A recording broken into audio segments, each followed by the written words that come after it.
औज़ुबिल्लाहि मिनश्शैतानिर्रजीम बिस्मिल्लाहिर्रहमानिर्रहीम। आज स्टूडेंट हमने बात करनी है कि रिलेशनल डेटाबेस के बारे में बात करनी है, रिलेशनल मॉडल के बारे में बात करनी। आज हमारा टॉपिक है डेटाबेस मैनेजमेंट सिस्टम का टॉपिक होगा रिलेशनल मॉडल। ठीक है, रिलेशनल मॉडल में हमने बात करनी है कि कैसे इसकी इब्तिदा हुई, कौन सी वजूहात थी जिसके उसको इम्प्लीमेंट करना पड़ा, किस बंदे ने इसको बनाया था, इसमें होता क्या है, वो सारी बातें इसमें डिस्कस करेंगे। सबसे पहले बात करते हैं कि जिस बंदे ने रिलेशनल मॉडल बनाया उसका नाम था डॉक्टर E.F. कोड। समझ आ गई बात नहीं। उसने एक अपना पेपर लिखा।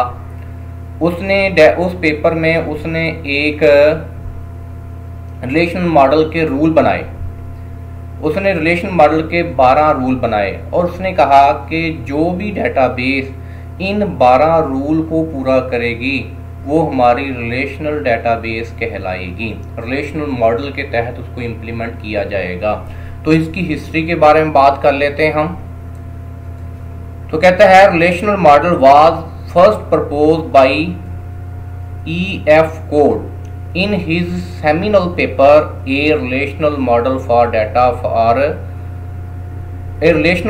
data for large share data banks code 1970, यानी 1970 में उसने एक पेपर लिखा।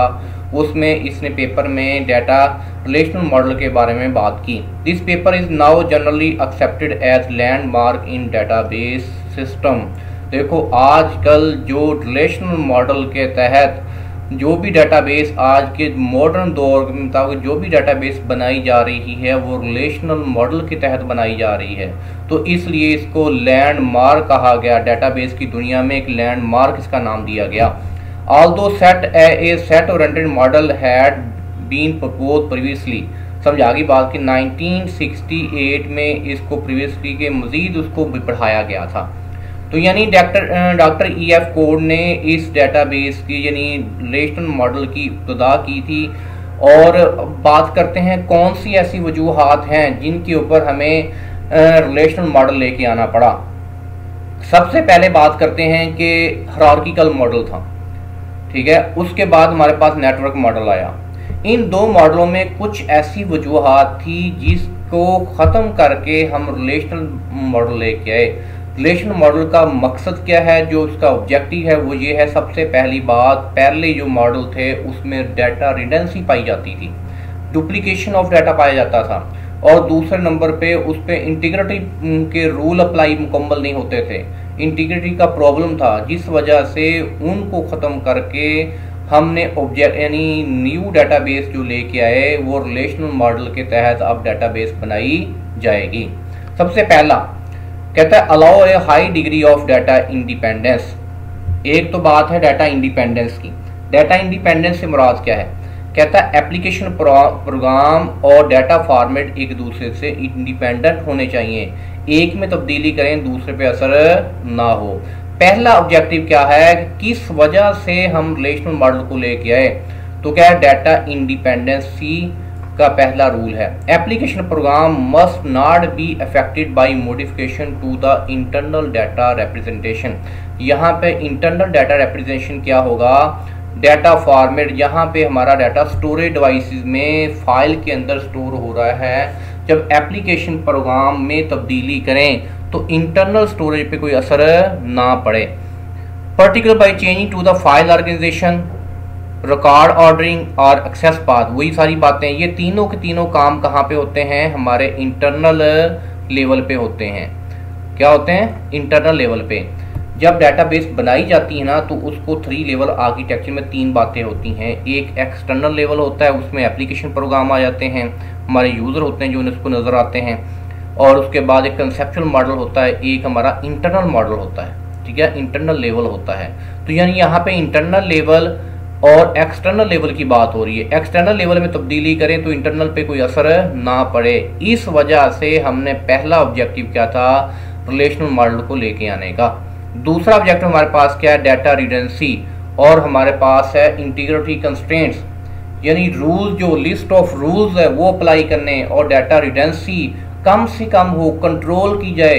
इस पहले जो डेटाबेस मॉडल थे उनके अंदर ये प्रॉब्लम पाई जाती थी, रिडेंडेंसी का कुछ प्रॉब्लम पाया जाता था और इंटीग्रिटी प्रॉब्लम भी पाए जाते थे। उनको फिर रिड्यूस करके, उनको कंट्रोल करके, जो दूसरा इसका मकसद है रिलेशनल मॉडल का, वो क्या था, रिडेंडेंसी कंट्रोल करना और इंटीग्रिटी रूल अप्लाई करना है। To provide substantial ground for dealing with data semantics, consistency and redundancy problem, ये तीनों बातें यहाँ पे हुई हैं। In particular Codd paper introduce the, कहता है इसने क्या किया, सबसे पहला जो कंसेप्ट इसने इंट्रोड्यूस करवाया वो नॉर्मलाइज का था, नॉर्मलाइजेशन। जब रिलेशनल मॉडल की बात करेंगे तो इसमें बड़ी इंपॉर्टेंट कमांड जो इस्तेमाल होती है नॉर्मलाइजेशन, क्योंकि डाटा में रिडेंडेंसी खत्म करना, उसके अंदर इंटीग्रिटी रूल लेके आना, ये कब होगा, जब हम अपने टेबल की नॉर्मलाइजेशन करेंगे उस वक्त ये इम्प्लीमेंट होंगे। नॉर्मलाइजेशन का क्या होगा कि हम अपने टेबल को मजीद ऐसे टेबल में डिवाइड करते हैं जिनमें रिडेंडेंसी भी कंट्रोल हो रही हो और इंटीग्रिटी भी रूल अप्लाई हो रहे हों। तो कहता है उसने कंसेप्ट इंट्रोड्यूस कराया नॉर्मलाइजेशन का। पहली जो डेटाबेसेस थी, ये बात सुन ले, पहली डेटाबेसेस में नॉर्मलाइजेशन का कंसेप्ट नहीं था, ये रिलेशनल मॉडल में इंट्रोड्यूस करवाया डॉक्टर EF कोड ने। That is relation that have no repeating group. Repeating group यहाँ पे क्या है, एक ही सेल के अंदर एक से ज्यादा वैल्यू का आ जाना, उसको रिपीटिंग ग्रुप कहते थे। क्या कहते हैं, एक ही सेल के अंदर एक से ज्यादा, सेल क्या होता है, रो और कॉलम के मिलने से सेल बनता है, एक ही सेल के अंदर एक से ज्यादा वैल्यू को आ जाना, उसको रिपीटिंग ग्रुप करते थे, कहते हैं। तो उसमें रिपीटिंग ग्रुप खत्म करने, तो कहता है इस अमल को, प्रोसेस को डिस्कस डिटेल से करेंगे, प्रोसेस ऑफ नॉर्मलाइजेशन को, ठीक है। दो ऑब्जेक्ट, ये तीसरा object, enable to expansion of set oriented data manipulation language. इसकी एक्सपेंशन के लिए तीसरा इसका जो ऑब्जेक्टिव था वो क्या था, इसकी expansion, set oriented data manipulation language की एक्सपेंशन के लिए इसको इस्तेमाल किया गया। मैं इसका थोड़ा सा इसको समराइज कर देता हूँ।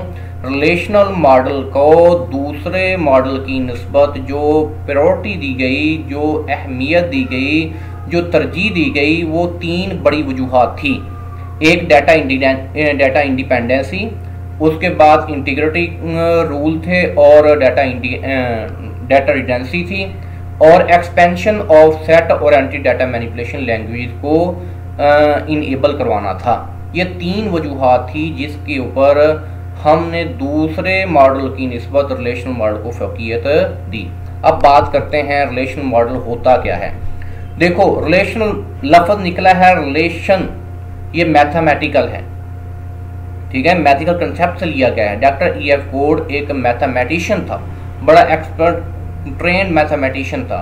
उसने क्या किया, जो मैथमेटिशियन के टर्म से, रिलेशन से इसको निकाला। रिलेशन का मतलब है टेबल, यानी रिलेशन मॉडल के अंदर डाटा जो स्टोर होता है वो टेबल की शक्ल में स्टोर होता है, टेबल में स्टोर होता है, इसलिए इसको नाम रिलेशनल मॉडल रखा गया, ठीक है। कहता है relational model is based on mathematical concept of relation. तो क्या है रिलेशन, किसको कहते हैं जी, टेबल को, किसको कहते हैं, टेबल, ठीक है। डेटाबेस की जुबान में टेबल को रिलेशन का नाम दिया गया। Which is physical represented at table Codd. A trained mathematician use the terminology taken from mathematics, यानी इसने वो टर्मिनोलॉजी कहाँ से यूज की, मैथमेटिक्स से यूज की।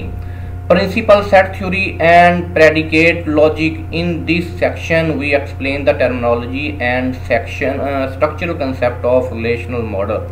अब क्या उसने जो बातें बताई हैं, अब इसको एक्सप्लेन करना, हमने क्या करना है, एक्सप्लेन करना है। तो सबसे पहले है relational model structure. Relational model structure में हमारे पास मुख्तलिफ किस्म की टर्मिनोलॉजीज आ जाएंगी। सबसे पहली टर्मिनोलॉजी हमारे पास क्या है, रिलेशन। क्या है, कहता है relation is a table with column and row. एक बात सुनो, हमने टेबल के अंदर डेटाबेस में क्या होता है, डेटाबेस में रिकॉर्ड स्टोर होते हैं, इंटिटीज का रिकॉर्ड स्टोर किया जाता है, इंटिटी की इंफॉर्मेशन स्टोर की जाती हैं। तो जब भी हमने रिलेशनल मॉडल की बात करनी है तो रिलेशनल मॉडल में जो डाटा स्टोर होता है वो टेबल की शक्ल में स्टोर होता है। टेबल किस पे मुश्तमिल होता है, रो और कॉलम पे।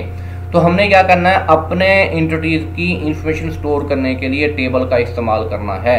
टेबल को रिलेशन भी कहा जाता है। समझ आ गई बात की यहाँ तक, ठीक है। कहता है a relation is a table with column and row, ठीक है। मैं एक मिसाल देता हूँ आपको, यहाँ पे थोड़ा सा टेबल बना लेते हैं, ठीक है। अब ये क्या बना लिया मैंने, रिलेशन बना लिया, ठीक है, टेबल बना लिया। अब इस टेबल में क्या है, ये चीज़ें, ये क्या हमारी, ये हमारे कॉलम है, ठीक है। और ये जो चीज़ें होंगी हमारी, ये हमारी क्या होंगी, ये रो होंगी। समझ आ गई बात की। In the relation model, relation are use to hold information about the object, यानी जिनका फर्ज करो मैंने एक डेटाबेस ले ली स्टूडेंट की, तो उसमें मेरे लिए ऑब्जेक्ट कौन है, स्टूडेंट है। मैं कॉलेज की डेटाबेस ले लेता हूँ, उसमें टीचर और स्टूडेंट मेरे लिए ऑब्जेक्ट हैं। तो उनका रिकॉर्ड स्टोर करने के लिए हम टेबल का इस्तेमाल करेंगे। A relation is represented two dimensional table, दो डायमेंशनल टेबल होता है, एक कॉलम होते हैं, एक रो होता है। In which rows of the table correspond to individual record and table column correspond to the attribute. समझ आ गई बात की यहाँ तक, क्लियर होगी बात। ये दो बातें हैं, रो और कॉलम पे हमारा टेबल टू डायमेंशनल होता है, रो भी होती है इसमें, कॉलम भी होते हैं। क्लियर होगी बात यहाँ तक, ठीक है। अब यहाँ पे मैंने एक डायग्राम के सामने ले ली, रिलेशन में नाम रख दिए, टेबल मैंने रख दिया, ठीक है। एक डेटाबेस, उसमें से मैंने एक टेबल उठाया ब्रांच का, ठीक है। अब इसमें क्या है, ये सारी चीजें, ये कॉलम है, ये क्या है, कॉलम को दूसरे वर्ड में हम एट्रीब्यूट भी कहते हैं। ये मेरे पास सारे क्या है, कॉलम है, ठीक है। तो ये क्या मेरे पास, ये सारी रो है, ठीक है। जो हमारी ये वाली लाइन वर्टिकल लाइनें होंगी वो मेरे branch number, street, city, post code, ये मेरे सारे एट्रीब्यूट हैं। और ये हमारे पास क्या है, B005, B007, ये मेरे रिकॉर्ड हैं, इसको टुपल भी कहते हैं। समझ आ गई बात की। ये मैंने एक डायग्राम दिखा दी आपके सामने, किसकी, एक टेबल की डायग्राम आपके सामने मैंने शो करवा दी, ठीक है। अब सबसे पहले टर्मिनोलॉजी में एक रिलेशन था, दूसरा एट्रीब्यूट। कहते हैं टेबल रिलेशन में टेबल नाम को यानी कॉलम के नाम को एट्रीब्यूट कहते हैं। देखो कि हमने डाटा किसका स्टोर करना है, हमने ऑब्जेक्ट का स्टोर करना है, किसका, ऑब्जेक्ट का या एंटिटी का। तो एट्रीब्यूट को दूसरे लफ्जों में हम attribute also known as properties characteristics of object और एंटिटी। तो इसकी प्रॉपर्टीज भी कहा जाता है, इसकी कैरेक्टरिस्टिक कहा जाता है। मैं मिसाल देता हूँ आपको, स्टूडेंट मेरे पास है, तो स्टूडेंट का नाम, स्टूडेंट का रोल नंबर, स्टूडेंट का एड्रेस, स्टूडेंट का सेल नंबर, ये सारी उसकी प्रॉपर्टीज हैं, ये सारी उसकी कैरेक्टरिस्टिक्स, इसको क्या कहेंगे, एट्रीब्यूट कहेंगे, ठीक है। यहाँ पे मैंने एक ब्रांच के टेबल का डाटा लिया है, तो इसमें क्या है, ब्रांच नंबर, स्ट्रीट, सिटी और पोस्ट कोड, ये मेरे सारे के सारे क्या हैं, एट्रीब्यूट हैं। क्या मेरे सारे के सारे क्या हैं, एट्रीब्यूट हैं। समझ आ गई बात की। तो कॉलम को क्या कहते हैं, हम एट्रीब्यूट कहते हैं। दूसरे नंबर पे हमारे पास आता है टुपल। रो को क्या कहते हैं, हम टुपल कहते हैं, ठीक है। ये देखो मैंने कुछ एग्जांपलें ली आपकी, उसी टेबल से मैंने ले ली। ये एक टुपल है, ये दूसरा टुपल है। इसको दूसरे लफ्जों में क्या कहेंगे, जो हमारी हॉरिजॉन्टल लाइनें होंगी टेबल के अंदर, जो हॉरिजॉन्टल लाइनें होंगी वो हमारी क्या कहलाएंगी, वो हमारे रिकॉर्ड कहलाएंगी, हमारे रो कहलाएंगी। और हमारे उसको दूसरे में डाटाबेस की ज़बान में इसको कहते हैं टुपल कहते हैं। The element of relation are rows are tuple in the table, ठीक है। इन ब्रांच, इन द, यहाँ पे देखा कौन सी है, ब्रांच रिलेशन, यानी ब्रांच के टेबल में ईच रो कंटेन 4 वैल्यू, 1 2 3 4, ठीक है, 1 फॉर ईच एट्रीब्यूट। अब क्या है, ब्रांच नंबर है, इसी तरह हर की अलग अलग वैल्यू एक एक एट्रीब्यूट को मेंशन कर रही है। देखो जी, ईच रो कंटेन 4 वैल्यू, 1 2 1 2 3 4, ये 4 वैल्यू हैं। अब ये वैल्यू ये अपने एट्रीब्यूट को मेंशन करेगी, ये वैल्यू अपने एट्रीब्यूट के मेंशन करेगी, ये वैल्यू अपने एट्रीब्यूट के मेंशन करेगी, ये वैल्यू अपने एट्रीब्यूट को मेंशन करेगी। सुनो, आपको यहाँ पे टुपल की समझ आ गई, ठीक है। नेक्स्ट बात करते हैं डोमेन क्या होता है। ये थोड़ी सी टेक्निकल टर्म है, इसको दूसरे लफ्जों में ये भी कह सकते हैं कि पॉसिबल वैल्यू इन एट्रीब्यूट कहता है set of possible value that is inter in an attribute. एक एट्रीब्यूट में जो मुमकिन वैल्यू होती है उसको डोमेन कहते हैं। इसको यहाँ पे कह सकते हैं a domain is a set of allowable value जिसको इंटर कर सकते हैं पॉसिबल वैल्यू फॉर वन और मोर एट्रीब्यूट्स। समझा गई। यहाँ पे इसकी मिसाल देता हूँ मैं आपको। रोल नंबर है। अब रोल नंबर में क्या चीज इंटर होनी है? रोल नंबर में रोल नंबर ही इंटर होंगे। रोल नंबर में मैं नेम इंटर नहीं कर सकता क्योंकि रोल नंबर में अलाउएबल वैल्यू कौन सी है? यहाँ पे क्या चीज देखनी है हमने? अलाउएबल वैल्यू देखनी है। रोल नंबर के अंदर रोल नंबर ही आएगा, तो अलाउएबल वैल्यू कौन सी होगी? रोल नंबर आएगा। और उसके नेम के अंदर अलाउएबल वैल्यू क्या है? नेम है, नेम ही आएगा। उसके बाद यहाँ पे एक ब्रांच नंबर है, इसमें कौन सी वैल्यू स्टोर होनी? ब्रांच नंबर ही स्टोर होंगे। क्या होंगे? इसमें ब्रांच नंबर ही स्टोर होंगे। अलाउएबल वैल्यू कौन सी है? ब्रांच। ठीक है। B005, B007, B003, B004, B002 ये सारे क्या है? हमारी अलाउएबल वैल्यू है। तो ये हमारा क्या है? डोमेन कहलाएगा। तो यानी एट्रीब्यूट का जो नाम होगा वहां पे ये डोमेन है। कहता है domain are extremely powerful feature of relational model. Each attribute in relation is defined on A domain. कहता हर एट्रीब्यूट का एक डोमेन होता है, उसका नाम जो उसका डोमेन होगा। अब स्ट्रीट क्या है?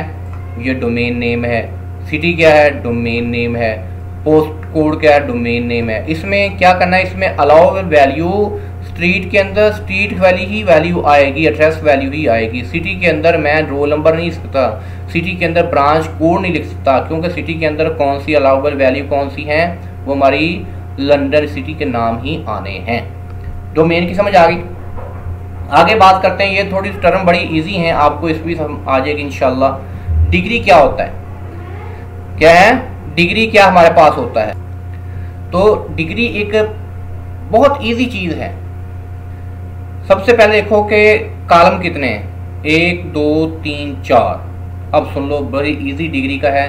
Number of attribute in A table. एक टेबल में जितने हमारे कॉलम होंगे, जितने एट्रीब्यूट होंगे, वो हमारी डिग्री कहलाएगी। अब देखो कहता 1 2 3 4। तो डिग्री कितनी हुई हमारी? ये मैंने डिग्री को मेंशन किया हुआ है, यानी मेरे जितनी 4, मेरी डिग्री कितनी है? यहाँ पे 4 है। तो degree of relation is the number of attribute it contain, यानी जो इस टेबल में एट्रीब्यूट हैं उनको गिना जाए तो वो डिग्री उस टेबल की कहलाएगी। अगर किसी एट्रीब्यूट में टेबल के अंदर एक एट्रीब्यूट है तो उसको कहेंगे उसकी डिग्री 1 होगी और उसको कहेंगे यूनरी रिलेशन। अगर किसी की डिग्री 2 है तो उसको कहेंगे बाइनरी। अगर किसी की डिग्री 3 है यानी 3 एट्रीब्यूट हैं उसको टर्नी कहेंगे। इसी तरह सो ऑन चलता रहेगा और टर्म एन रे की यूज की जाएगी। Degree of relation is property of extension of the relation. जब 3 लेवल आर्किटेक्चर की बात करते हैं तो उसमें एक इंटेंशन ऑफ लेवल होता है, डेटाबेस होती है, इंटेंशन स्कीमा होता है और एक होता है एक्सटेंशन। ठीक है। तो ये हमारी क्या डिग्री क्या थी? Number of attribute in A table is called degree. अगर किसी टेबल के अंदर एक एट्रीब्यूट होगा उसकी डिग्री 1 होगी और उसको यूनरी रिलेशन कहते हैं। अगर इसमें 2 एट्रीब्यूट होंगे उसकी डिग्री 2 होगी। अगर किसी के 3 एट्रीब्यूट होंगे उसकी डिग्री 3 होगी और किसी के एट्रीब्यूट 4 होंगे सोन उस तरह फिर एन टर्म का यूज इस्तेमाल करते जाना है। इसी तरह हमें बात करनी है कार्डिनलिटी की। वो क्या थी? डिग्री क्या थी? Number of attribute. ये क्या है? Number of tuple. क्या है? Number of tuples. ठीक है। इन ए टेबल, एक टेबल के अंदर नंबर ऑफ रो जो होंगी उनको क्या कहते हैं? कार्डिनलिटी कहते हैं। अब सुनो, इसके अंदर कितनी रो हैं? 1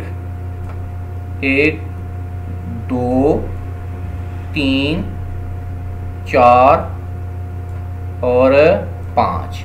तो इसकी कार्डिनलिटी, ये मैंने कार्डिनलिटी को मेंशन किया हुआ है। एक टेबल में जितनी हमारे रिकॉर्ड होंगे और जितने हमारे नंबर ऑफ टुपल्स होंगे उसको कहते हैं डिग्री। तो सॉरी कार्डिनलिटी। तो इसकी कार्डिनलिटी कितनी है? 5 कार्डिनलिटी है। समझ आ गई बात की यहाँ तक? ठीक है। रिपीट कर देता हूँ। कहता है नंबर ऑफ रिकॉर्ड या number of tuple in A table is called cardinality of that table.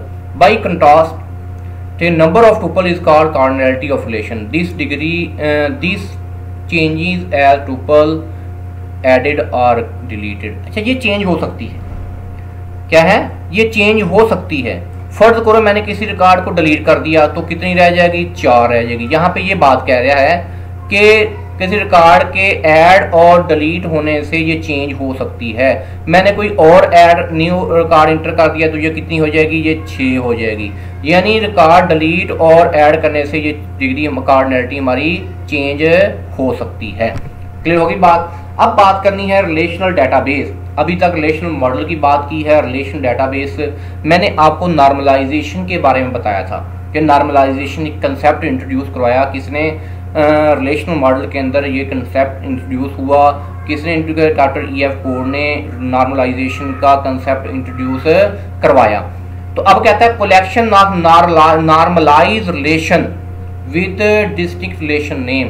फर्ज करो पहले एक टेबल था, उसको मजीद हमने क्या नॉर्मलाइज करते गए तो और टेबल बनते गए। तो हर टेबल का हमने एक यूनिक नेम रखना होता है। यहाँ पे डिस्ट्रिक्ट रिलेशन नेम से मुराद यहाँ पे है, कहता है रिलेशनल डेटाबेस क्या मुराद है, नॉर्मलाइजेशन के बाद जितने भी हमारे टेबल इकट्ठे होंगे उन सारे टेबल को नॉर्मलाइज टेबल को इकट्ठा किया जाए तो वो रिलेशनल डेटाबेस बनेगी। रिपीट कर देता हूँ, जब हमारी नॉर्मलाइजेशन हो जाएगी, नॉर्मलाइजेशन के बाद हम हर टेबल को एक यूनिक नेम देंगे, ठीक है। तो उन यानी सारे टेबल को इकट्ठा किया जाए तो फिर हमारी बनेगी रिलेशनल डेटाबेस। तो कहता है relation database consist of relation that are structured, we refer to this appropriateness as normalization. यानी ये नॉर्मलाइजेशन करने के बाद हमें रिलेशनल डेटाबेस मिलेगी।